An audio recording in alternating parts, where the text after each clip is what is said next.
Bonjour à tous, ici PCEd. Aujourd'hui, je vais vous montrer comment configurer un DFS via un PC client qui sera bien sûr Windows 10, Windows 10 à partir de nos 12 serveurs, Windows 2008 et Windows 2012. Donc, pour ce faire, devant nous notre serveur 1 qui est ici et serveur 2 qui est ici. Et notre client qui est sur Windows 10 ici. Donc, pour ce faire, bien sûr, on est sur un réseau LAN. Vous devez configurer, bien sûr, votre réseau. Et bien sûr, le Windows Server 2002, il est sur du 10, 21, 24, 2. Et l'autre serveur, il est sur du 10, 21, 24. Je vais vous montrer sa carte réseau pour mieux le comprendre. Donc, ce ici, on va ici.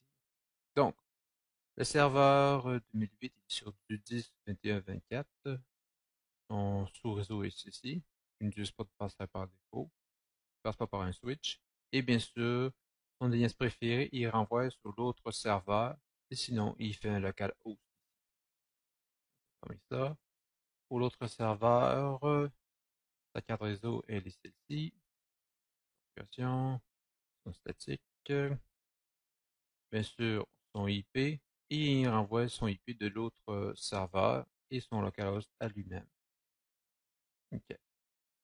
Donc, on revient chez notre client, où nos cartes réseau, elle est ici, du VM1, propriété.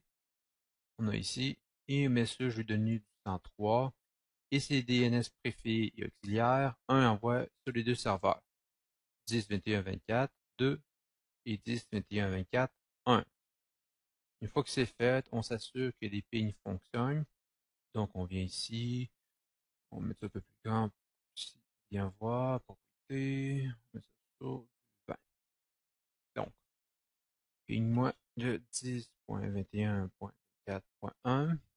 Voyez-vous, c'est l'indicateur qui réussit à communiquer. Sur le time to leave. Il envoie en général 4 paquets.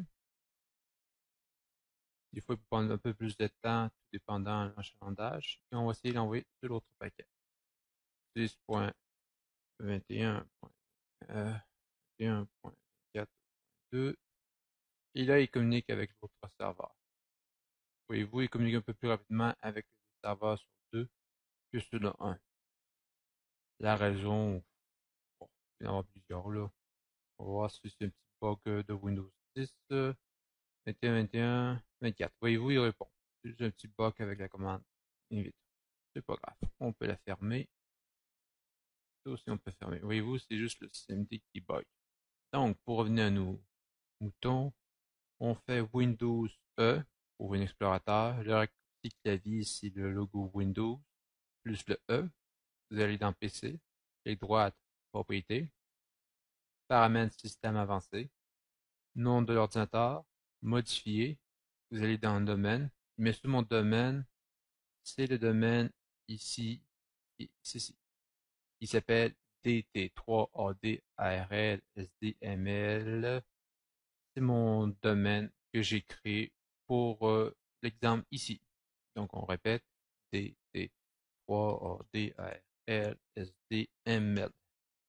On confirme, on met un TOS.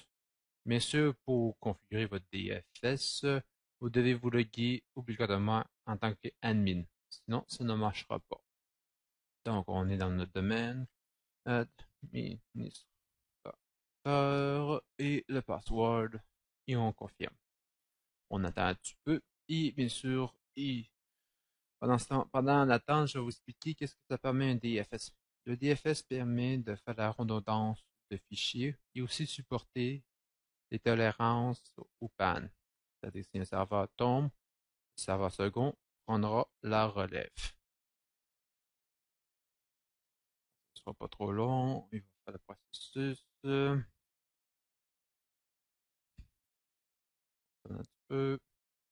Un petit peu long, ça communique ensemble. Mais ça, c'est ma première vidéo. Là. peu que ce soit pas aussi peaufiné que d'autres YouTubers, mais bien sûr mes vidéos sont de mieux en mieux bien rodées. Si vous avez des suggestions à me proposer pour cette vidéo, cette configuration, juste me laisser un commentaire et je prendrai plaisir de les lire et de les faire. Bon, je suis connecté, on fait OK, on attend un petit peu que ça travaille. OK, on peut fermer ça et on demande notre machine. La machine va redémarrer. On attend un petit peu. Et comme je disais, vous allez vous loguer obligatoirement sur un compte administrateur. Bon, moi, j'ai pas créé de compte administrateur. Je vais prendre des comptes par défaut. Je l'appelle déjà administrateur. Mais c'est pas obligatoire. Mais vous devez vous loguer sur un compte admin. Alors, le processus est en train de loader. On attend un petit peu. OK. Tout, ça travaille, ça travaille. Trop long.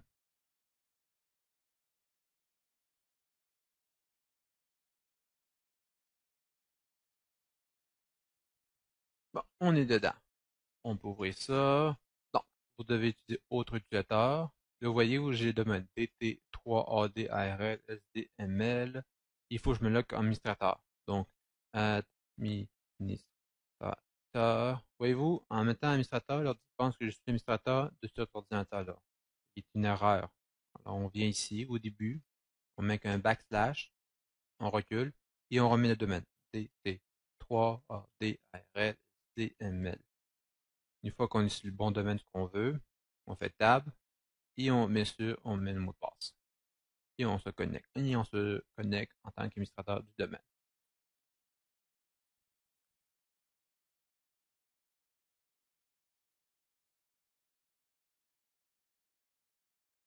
Nous préparons votre système. Ce ne sera pas trop long. C'est une de mes premières vidéos que je fais et suivantes seront beaucoup plus intéressantes que celle-ci. Ce ne sera pas trop long. Non, c'est vous. Bon, donc on est dedans. OK, bon. Vous pouvez encore un explorateur de dossier. Pour ce faire, vous pesez sur le logo Windows plus E. Attends un petit peu qui est en train de loader. OK, il est bien loadé. Non. OK, bon. Mon explorateur de dossier est ouvert. Vous marquez panneau de configuration, vous confirmez.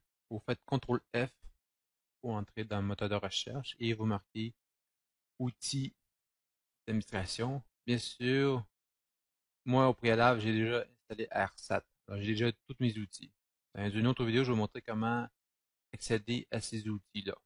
Donc, on vient ici et on cherche, bien sûr, le DFS. Le DFS est ici. On clique dessus et on accède à un DFS. On met ça et on peut ouvrir ça. Bon, on arrive ici à un espace de nom. Il est normal que si vous avez déjà configuré des DFS sur vos serveurs, que votre client, Windows 10, ne puisse pas les voir. C'est normal, c'est une sécurité créée.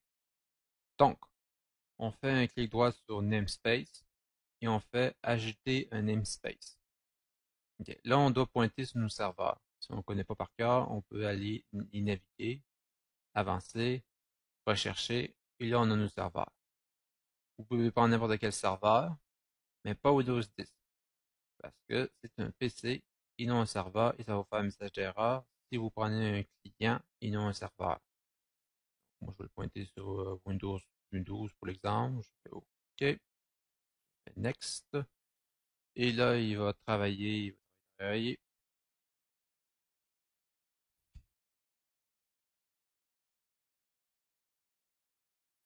OK, walk-in, il va valider les entrées. Attendez un petit peu.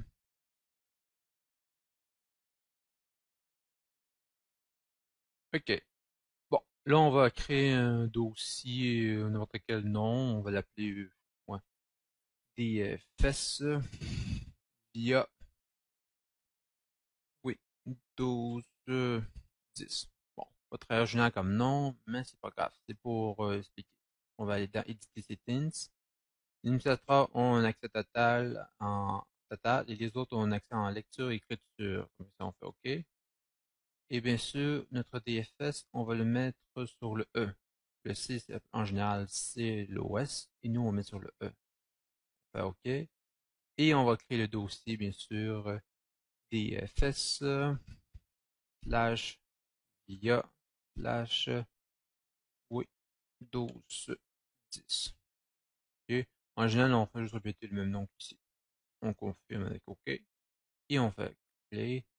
Ça va être notre chemin pour non espèce. On fait OK. On fait créer. Et là, il va être en progression espèce. Bon, la nouvelle fenêtre pour le nom d'espace est en train de committer dans vos paramétrages. On va attendre un petit peu. Ok, ceci est créé. Bon, le nom est créé. Là, on doit, mais sûr, par la suite, oups, enlever, affichage, personnalisé, validation. J'enlève ça, un peu, pas bien. Bon, ça, c'est non espèce. Là, on va ajouter un dossier là-dedans. On va appeler DFS via Windows. On fait les droites, nouveau dossier. Le dossier, on va l'appeler test sur Windows 10. OK. Mais ça, le dossier n'existe pas. Par défaut, voyez-vous, il cible tous les dossiers via de son nom espèce-là. Une fois que vous avez créé votre nom de dossier quelconque, vous devez faire add. Si vous ne savez pas par quel votre dossier, vous pouvez naviguer. Là, voyez-vous, il n'est pas là. Mais l'architecture est très simple. Vous faites slash slash, vous faites votre serveur, serve 2012, slash, et lui, on appelle test underscores Windows 10. OK? Mais ceci, je fais OK. Comme ce dossier n'existe pas, ils vont me proposer une fenêtre par la suite qui va le créer. Voici l'exemple. Je fais OK. The share folder server slash test does not exist. Do you want to create? Yes. Okay. On met toujours les mêmes permissions. Et on répète encore sur du E slash, on va appeler bien sûr test slash Windows 10. OK, avec les mêmes permissions. OK. Et là, il va créer le dossier. Oui, le dossier est créé.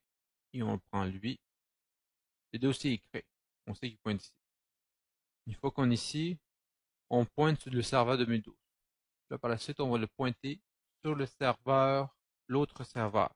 Nous, l'autre serveur, c'est un 2008. Donc, on fait ici, on fait ajouter un folder target.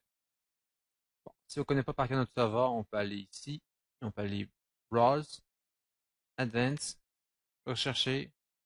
Okay. Mon serveur s'appelle WinServer 2008 R2. OK. OK. Là, on voit sur ce serveur-là, j'ai déjà quelques fichiers. C'est pas si pire. On va faire un nouveau dossier. Bien sûr, on va l'appeler, ouais, je l'avais appelé l'autre, bon, je l'avais appelé test Windows 10. On fait pareil. Je vais l'appeler test slash underscores Windows 10. Bien sûr, on va le pointer sur le E. Slash underscores, et là, on répète encore. Test underscores Windows 10. OK? Les administrateurs ont un accès total, ils attendent un peu plus à le lire. On confirme. Bien sûr, le dossier n'est pas créé, alors on va le créer. Le dossier est créé ici. On confirme. Le serveur est ici, Windows Server 2002, test 2. On confirme. Et là, ils vont me proposer la fenêtre de réplication. L'ordinateur constate qu'on fait un dossier sur un autre serveur, dont il nous propose si on veut répliquer tout de suite. Nous, pour l'exemple, on va dire oui. On n'est pas obligé, mais pour faire tout de suite la réplication, on tombe dedans tout de suite. Donc, il va nous proposer la fenêtre suivante. On attend un petit peu. Ce sera pas trop long. On est déjà à 14 minutes et 57. 2008.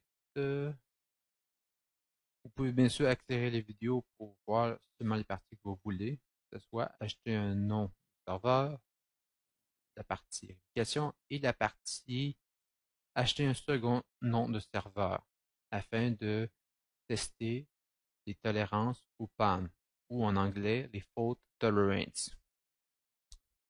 Alors, on va attendre que le processus est en train de se faire. La vitesse dépend bien sûr de la connexion entre les deux. Bon, on ne propose cette fenêtre-là, on ne change pas grand-chose. On fait next, oui, c'est les mêmes affaires, oui. Bon, mon serveur principal, ça va être 2012. Next, full meth, maillon, oui. Ok. Ben oui, oui, on peut mettre des schedules quand est-ce qu'ils vont faire la réplication pour pas engorger le système. Oui, oui, créé. Bon, il est créé. OK. Donc, on vient ici et on regarde le résultat. On voit qu'on a une réplication d'un dossier. Et bien sûr, si on veut aller voir ici, on peut aller voir ici. Ça, c'est notre dossier. On peut aller ici et le sélectionner au complet. Ouvrir Windows plus R et faire le chemin. Voyez-vous, on a le chemin ici. Windows 10. Le lien ici nous renvoie un lien ici. Notre serveur ici. Bon, on peut le fermer et fermer ça. Bon, là, on va faire la troisième étape, et qui est la dernière, c'est que la partie ici, voyez-vous, le namespace server, j'en ai un seul. Donc, si mon serveur 2012 tombe, tout tombe. C'est ce qu'on veut pas, nous. Nous, on veut pouvoir être capable que si le serveur 2012 tombe, que 2008 prend la relève.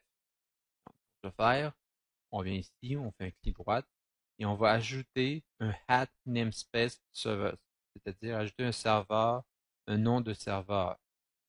Mais n'oubliez pas, vous devez prendre un serveur différent que celui initial. L'initial, c'est 2012. Donc, on a un autre serveur que celui-ci. Ne prenez pas un client, ça va vous faire un message d'erreur. Add namespace servers. On va naviguer, on va avancer, chercher, et on va prendre, on va ici, et on a notre serveur 2008. On confirme, et ça va être notre serveur 2008. Bon, pour modifier ces thèmes de partage aussi tels que le local path et chef version, cliquez sur éditer. Bon, on n'est pas obligé, on fait juste OK. On veut juste accéder un nombre de services. Mais vous pouvez toujours pointer la redondance de votre partage à un autre endroit. Nous, on va prendre les dossiers paramètres par défaut. Attends un petit peu. Pas trop longtemps que tout soit fini. Bon, voyez-vous, le processus est terminé. Donc, on peut aller ici. On peut aller dans propriétés. Et on peut aller ici. Donc, on peut fermer cette fenêtre-là. Donc, on peut faire ça ici, faire ça et entrer. Là, on a notre dossier en question. Si on se pointe devant nos serveurs, droite, on met le chemin, on clique droite, voyez-vous, on a ça. Voyez-vous, par défaut, il est vide. DFS via Windows vert. Ici, what? DFS, Windows vert, il n'y a rien. Donc, si je crée un dossier sur serveur, là, on est sur 2012, on va faire 2012, serve 2012, on va voir ici. Voyez-vous, il y a écrit dossier. Alors, si je crée un nouveau dossier, je l'appelle serve 2008, et je me pointe ici, voyez-vous, ça a été créé. Et on voit aussi toujours les dates. Ici, bien sûr, nous on a ici, test, on voit ça. Nous, on est chez client.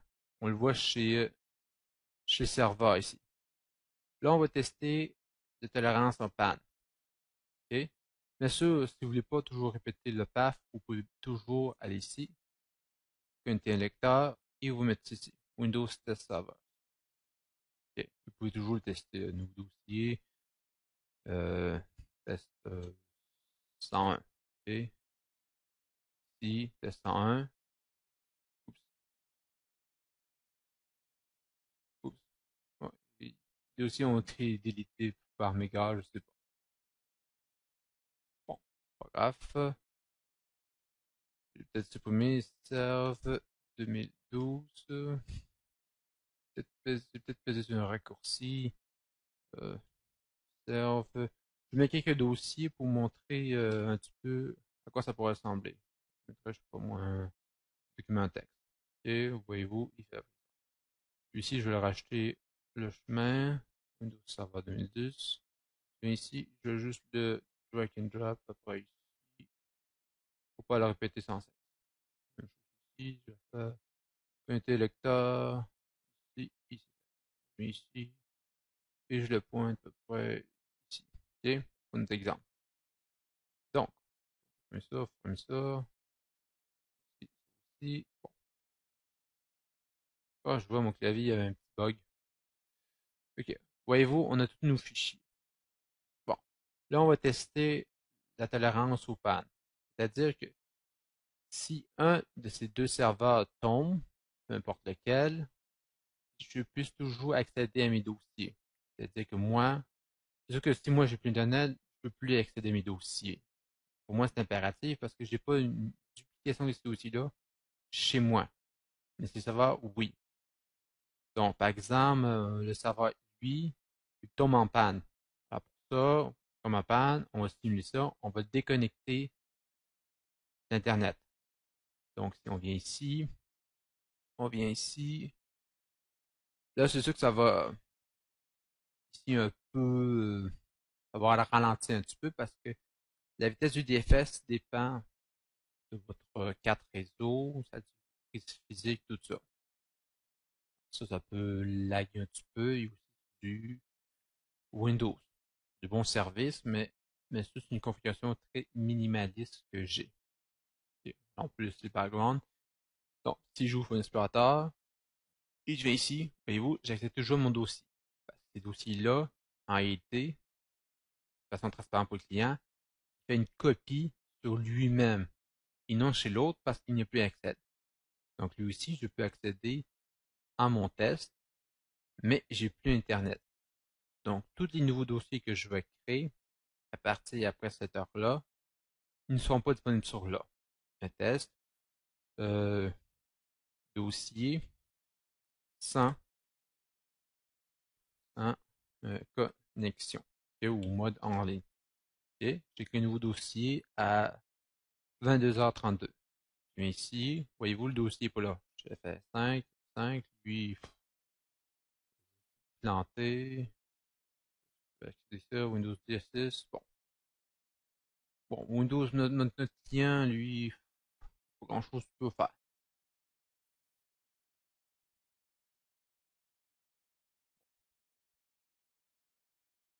Notre client, bon, faire des DFS avec le client, c'est pas payé, mais pour côté test, si on n'a pas accédé aux deux serveurs, c'est un peu inutile. Mais bon, voyez-vous, c'est sûr que j'aurai pas accès. Bon, est-ce que j'ai accès ou là? Non, je lagué. Regardez, DFS, ouais, il lag. Donc, une fois qu'on a créé notre dossier plus un autre, on fait aussi un fichier, je crois, un texte en mode sans connexion. Bon, simulons que ça fait une heure plus tard que ça a passé, nous savoir si on rétablit. Donc, on rétablit la connexion. OK. Les connexions vont se rétablir. Les IP vont réapparaître. On a créé deux nouveaux dossiers à ces heures-là. On revient ici. Voyez-vous, ils sont déjà là nos dossiers. Texte en mode sans connexion et test en mode sans connexion. Voyez-vous, il a répliqué les dossiers qu'on fait. Maintenant, changeons de rôle. On fait l'inverse. C'est-à-dire que lui sera down. Là, lui va être capable, à partir d'ici, d'accéder à nos fichiers. Maintenant, simulons l'inverse. Le serveur 2008 va tomber en panne. Alors, on va faire ici, connexion, connexion, je vais fermer ça, je vais rouvrir ça, et test, j'achète toujours ici. Un nouveau dossier, ça va être serveur 2008 en mode sans connexion. OK. Avec aussi un texte. ça, on marquait juste offline. Offline chez le 2008. Ok. Voyez-vous là qu'on a créé à partir à peu près 2234. On vient ici, on ouvre un explorateur, on vient ici. Voyez-vous les deux fichiers à partir de 34, texte en mode sans connexion, nouveau document, texte. Nous, les deux dossiers qu'on a créés, on trie par hasard. On a fait un texte en mode sans connexion et on a fait serveur 2008 en mode sans connexion. Oui, oui, pas là. Ici, j'ai 6 éléments, ici j'en ai 8. Donc les deux fichiers n'ont pas été synchronisés. Bien sûr, chez nos clients, lui, on peut pas vraiment faire des tests parce que dès qu'un serveur est down, il est plus capable d'y accéder. Pas très pratique. Voilà. Ok. Disons que notre serveur 2008, la connexion se rétablit. On fait connexion, connexion. Et on vient chez notre client. On fait juste actualiser. Et on a nos 8 éléments. Voyez-vous? Si on le trie par ici, offline chez 2008 et le serveur en mode sans connexion est de retour. Voyez-vous, il est revenu ici. Aussi simple que ça. Et la remarque, dès que les dossiers sont plus lourds, le temps peut augmenter. Par défaut, toute réplication en mode sans échec se fait, toute réplication en connexion se fait en 15 minutes et le cache, il se fait à partir de 1800 secondes, c'est-à-dire à partir d'à peu près 5 minutes. Alors, c'est tout. C'est la fin de ce tutoriel-là, comment configurer un DFS via un client Windows 10 avec AirSAT. Si vous voulez plus de tutoriels, euh, euh, suggérez-moi des conseils à PC Aid. Merci et bonne journée.